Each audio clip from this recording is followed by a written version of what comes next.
Maintenant, on va regarder comment ça s'intègre finalement à la promotion immobilière. La promotion immobilière, donc pour la comprendre un petit peu, on va regarder comment se déroule un projet de promotion immobilière. C'est un exemple, c'est vrai que ça peut se passer de 1000 façons différentes. Voilà, on a proposé une succession d'étapes qui parfois se chevauchent, parfois s'enchevêtrent, parfois sont décalées. Donc l'idée de la promotion immobilière, c'est finalement de trouver un terrain, trouver une opération sur laquelle on peut faire de la construction, de la rénovation de l'existant ou vraiment une construction toute neuve. Donc le nerf de la guerre, c'est le foncier, trouver du terrain. Ensuite, une fois qu'on a trouvé ce terrain et qu'on a un promoteur, il faut savoir qu'est-ce qu'on peut faire dessus. Pour ça, on a une réglementation, on a le plan local d'urbanisme qui permet de délimiter les contours de la construction possible selon l'endroit où on se situe, selon la ville. Et donc on va pouvoir finalement savoir très précisément quel est le potentiel de ce terrain, combien de mètres carrés on peut construire, quelle hauteur on peut faire. Donc c'est assez précis.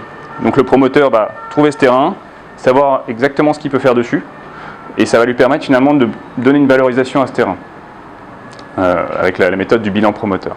Après, il faut essayer d'approcher le propriétaire du terrain pour essayer de convenir d'une transaction pour pouvoir acquérir ce terrain. Là, c'est une opération un peu délicate, puisqu'on a déjà engagé des frais dans les études préliminaires, il faut essayer de verrouiller le terrain pour pas que ce soit notre promoteur qui fasse l'opération, donc c'est un peu délicat. Une fois qu'on a verrouillé ce terrain, on essaie d'avoir les autorisations de construire, donc le permis de construire. Donc là, il faut passer en mairie. En mairie, c'est 2 à 3 mois. Donc ils vont regarder vos plans de construction, ils vont regarder la réglementation, ils vont voir si tout est OK.